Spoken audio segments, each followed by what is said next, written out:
नमस्कार। इस वक्त हम बात कर रहे हैं वारासिवनी के जाने माने व्यक्ति, जानी मानी राजनीतिक शख्सियत विक्की पटेल, जिनका नाम है विवेक पटेल, ये अपना नाम लिखते हैं और वारासिवनी में इनके द्वारा कई विकास कार्य कराए गए। किस तरह का इनका ये पूरा राजनीतिक सफ़र रहा, आइए जानते हैं। आपका बहुत स्वागत। मैं 1995 से सक्रिय राजनीति में आया था। उस समय हम प्रदीप जायसवाल जी को युवा कांग्रेस का जिलाध्यक्ष बनाया गया था। तब से उनके साथ थे 95 से। लगातार उनके लिए मेहनत किए, उनकी ज़मीन तैयार की, वाराणसी में गांव-गांव गठन किया और 22 साल बाद 1998 में हम सब युवाओं की मेहनत से यहाँ कांग्रेस का विधायक बना। उसके बाद लगातार हमने मेहनत की। 98 में कांग्रेस जीती यहाँ, उसके बाद 2003 में जीती, 2008 में जीती, 13 में हार गई और 18 में क्या हुआ, उन्हें टिकट नहीं मिली। उसके बाद टिकट नहीं मिलने पर हम सब कांग्रेसी ने उन्हें निर्दलीय लड़ाया। वो कांग्रेस से जीते और निर्दलीय जीते। कांग्रेस सरकार में उनको मंत्री बनाया गया, कैबिनेट मंत्री बनाया गया। और जब 1.25 साल बाद सरकार गई कमलनाथ जी की, तो उन्होंने अचानक भारतीय जनता पार्टी को समर्थन दिया। तब से हम लोग उनसे अलग हो गए, क्योंकि हमने उन्हें जिताया था कि कांग्रेस को बचाना है, झंडा वापस लाना है, 80 अंक नगरी कांग्रेस। पर जैसे सरकार कमलनाथ जी की गिरी और उन्होंने भाजपा को समर्थन दिया, तब हमको समझ में आ गया कि व्यक्ति पद लोलुप है, सत्ता लोलुप है, मौकापरस्त है। तब से हम लोग ने अलग हो गए उनसे। हमको लगा ये आदमी विचारधारा से भटक चुका है। फिर हमने झंडा उठाया कांग्रेस का और फिर घूम के कांग्रेस को खड़ा किया हमने यहाँ। और आप देखेंगे बहुत मजबूत हो गई कांग्रेस इस समय वाराणसी में। बूथ स्तर पर हमने सेक्टर मंडल बनाए। अभी गाँव-गाँव के हम नारी सम्मान के फार्म भर रहे हैं। अच्छा प्रतिशत मिल रहा है, 50,000 लगभग हम फार्म भर चुके हैं। कई बार यहाँ पर अभी आगामी विधानसभा चुनाव की हम बात करें तो प्रदीप जायसवाल कभी भाजपा से दावेदारी की बात करते हैं, कभी ऐसी चर्चाएं होती हैं कि वो शायद कांग्रेस से चुनाव लड़ें या निर्दलीय लड़ें। तो किस तरह का एक राजनीतिक समीकरण बनता हुआ दिखाई दे रहा है? वो अपनी विश्वसनीयता खो चुके हैं। आज लोगों को पता ही नहीं कहाँ जाएंगे। कभी वो उनका आवेदन, मैंने कहा ना, वो कांग्रेस में भी प्रयास कर रहे हैं, वो भाजपा में प्रयास कर रहे हैं और नहीं मिलेगी वो टिकट तो लड़ना ही उन्होंने उनके लिए धंधा बन चुका राजनीति, सेवा नहीं। जैसे बीच में लग रहा था कुछ लोगों ने छिंदवाड़ा भेजा, 5-6 महीने तक उनके पोस्टरों में मोदी जी और शिवराज जी की फोटो हुआ करती थी। जब उन्हें लगा कि फिजा बदल रही प्रदेश की, प्रदेश में कांग्रेस सरकार बनना है, तो उन्होंने अचानक कमलनाथ जी के लोग भेज दिया। अभी फिर वो भी असमंजस में, आज अभी तक उन्होंने कुछ तय नहीं कर पाए कहाँ जाएंगे वो। तो ऐसी स्थिति में असमंजस का माहौल है। उनकी कुछ चिंता नहीं, वो कहीं भी जाए, उनका व्यक्ति विषय। हमने कांग्रेस को खड़ा कर चुका है। कांग्रेस का गढ़ रहा है वाराणसी। इस समय फिर आप देखेंगे मेहनत से फिर से कमलनाथ जी की सरकार बनेगी और यहाँ कांग्रेस का विधायक बनेगा। जी, आप जब यहाँ पे नगर पालिका अध्यक्ष रहे तो किस तरह के विकास कार्य आपके रहे और जनता के बीच में उन सबको आप जब लेकर जाते हैं तो क्या कुछ बातें होती हैं? मेरे चुनाव में डायरेक्ट चुनाव हुए थे, पार्षद चुनाव नहीं, जनता चुनाव हुए थे। हमारा विधायक यहाँ 4.5 वोट से हार चुका था शहर में। उसके पश्चात चुनाव हुए थे, तब जनता ने कांग्रेस का अध्यक्ष बनाई। सबके सहयोग से बना था मैं, हमारे समस्त नेताओं के, कार्यकर्ताओं के सहयोग से बना था। और मुझे शिवराज सिंह सरकार ने अपने निवास पर अच्छे कार्यों के लिए, योजनाओं के सफल क्रियान्वयन के लिए मुझे सम्मानित किया था। ये आप देख रहे हैं, मेन रोड, डिवाइडर में पौधे, ये लाइट, सर्वाधिक काम कराए थे हमने। पूरे मेन रोड को बढ़िया किया हमने। मोचधाम बनवाया, इंडोर स्टेडियम बनाया। इंडोर स्टेडियम हमारे हाथ का है। क्या हुआ, मेरा कार्य खत्म हो गया तब पूर्ण हुआ वो। मोचधाम, 4,000 मकान, अधिकांश काम इस शहर में हमने कराए। संसाधन नहीं थे नगर पालिका में। ये 100 वाहन जो लाए हमने शहर में, हमने लाए। फायर ब्रिगेड लाए हमने, ये जो टिप्पर कचरा उठाते वो लाए हमने, मोबाइल टॉयलेट लाए हमने, ट्रैक्टर लाया मैंने, फॉगिंग मशीन लाया मैंने। इस नगर पालिका को सर्व सुविधायुक्त बनाया मैंने और 5 साल तक लोगों की सेवा की ईमानदारी से मैंने। इस बार महिला वो नहीं लड़ा मैंने। यदि जेंट्स होता तो इस बार भी लड़ते हम। लेकिन इन सारे सुविधाओं का श्रेय तो प्रदीप जायसवाल जी ले जाते हैं। वो कहते हैं कि जब स्मृति जी थी नगर पालिका अध्यक्ष, उस दौर से विकास का क्रम चलता रहा। तो या ऐसा हुआ कि आप इन सारी चीज़ों को बता नहीं पाए जनता को? क्या हुआ, जैसे ये चुनाव जो आया, इस बार का चुनाव अचानक आया। जब मैं पहले भी कहा कि 35 साल से यहाँ प्रदीप जायसवाल का परिवार कांग्रेस की नेतृत्व करते आया है। 2 बार इनके पिताजी लड़े, 5 बार ये लड़े। तो जो विधानसभा लड़ता है वो नेता होता है, इन्हीं का नेतृत्व था। अचानक ये धोखा देके चले गए। हमको तुरंत कैंडिडेट ढूंढना पड़ा। बड़े मुश्किल 15 कैंडिडेट मिले। दोनों चुनाव साथ में आ गए, पंचायत का और वाराणसी नगर पालिका का। पंचायत में हमारा जिला पंचायत सदस्य जीता, एक बहुत कम वोट से हारा। इनका तो कोई जीता ही नहीं, 0। जो 55-60 हज़ार के चुनाव थे ना जिला पंचायत के, वहाँ 0 मिले इनको वोट। ये 12-13 हज़ार के वोट नगर पालिका के चुनाव थे, यहाँ कुछ छोटों से हम हार गए। पर आप देखना, अब समय बदला, परिस्थिति बदली, अब हमने संगठन खड़ा किया अपना, और हर चुनाव का अलग लोड होता है। वो नया नया चुनाव था, और जो वही लोग जीते जो मेरे साथ पार्षद थे। यदि मेरी परिषद अच्छी काम नहीं करती तो वो मेरे समय के पार्षद जीतते नहीं।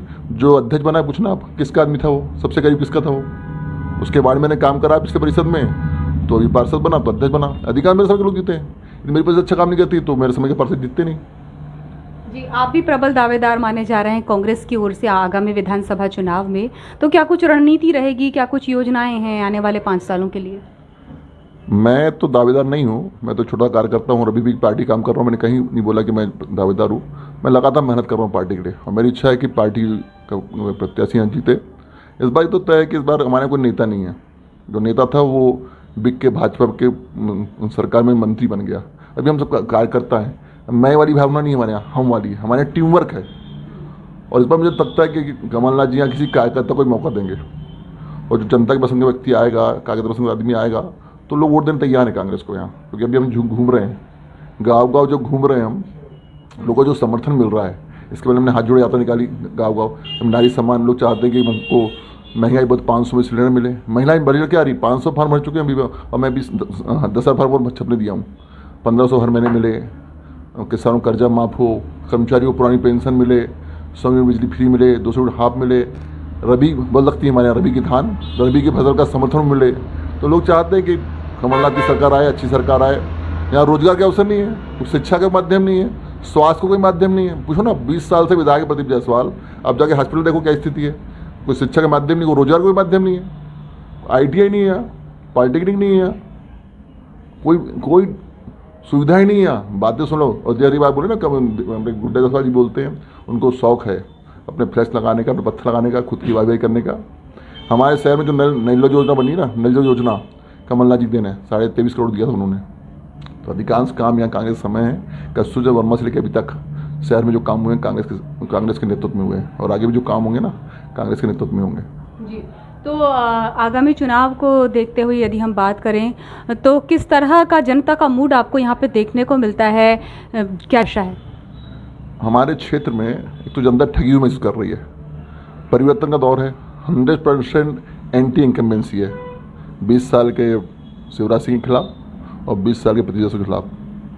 इन्होंने काम किए नहीं, करने बताएंगे कि जो कुछ काम कर चुके होते, जब शिवराज सिंह अच्छा काम कर चुके होते तो इनको भी जाते जाते लाडली लक्ष्मी की क्यों याद आ रही है? नई नई घोषणाएं कर रहे हैं रोज। यदि आपने 20 साल में काम किए तो नई नई घोषणाएं क्यों करना पड़ रहा है आपको? तो लोग परेशान हैं इनसे, कोई काम नहीं हुआ है।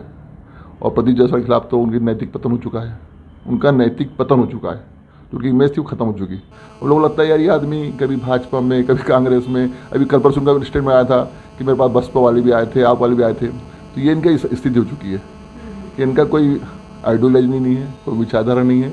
इन्होंने धंधा को राजनीतिक धंधा बना लिया है, तो लोग इनके खिलाफ में हैं। मैं नहीं, आप पता करिए आप इस क्षेत्र में लोग चाहते हैं कांग्रेस की सरकार बने, कांग्रेस का विधायक बने। और आप देखना, मैं तो बोलूँगा ही आपसे, मैं तो क्या करता ही हूँ कि वाराणसी में इस बार कांग्रेस का विधायक बनेगा 100%, अपने कामों के आधार पे, इस क्षेत्र के विकास के आधार पे।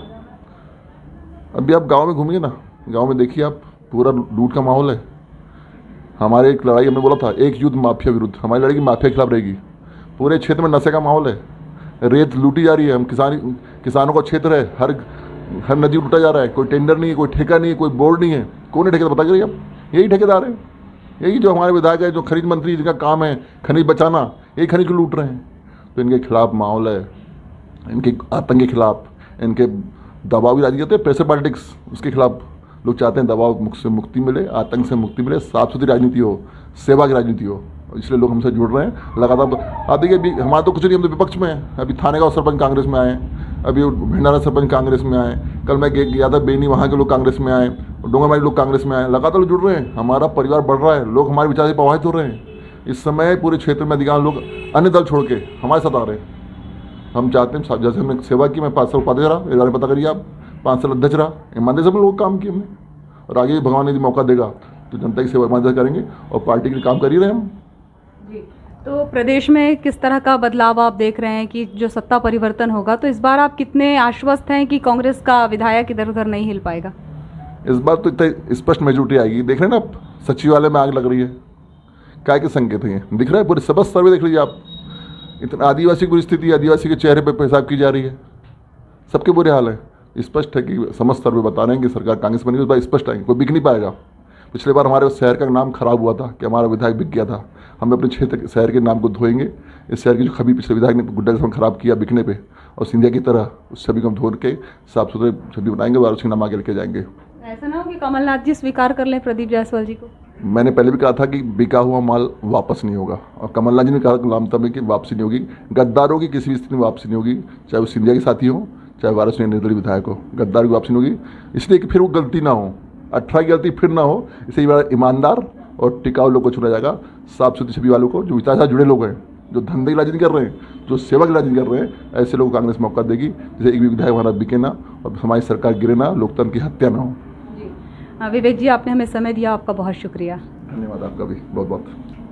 हमारे साथ थे विक्की पटेल, जिन्हें आप विवेक पटेल नाम से भी जानते हैं, और इन्होंने राजनीतिक जो यहाँ पर सरगर्मियाँ रही, जो राजनीतिक परिदृश्य देखने को मिल रहा है वाराणसी में, इस विषय पर बहुत गहन चिंतन किया, हमसे बातचीत की।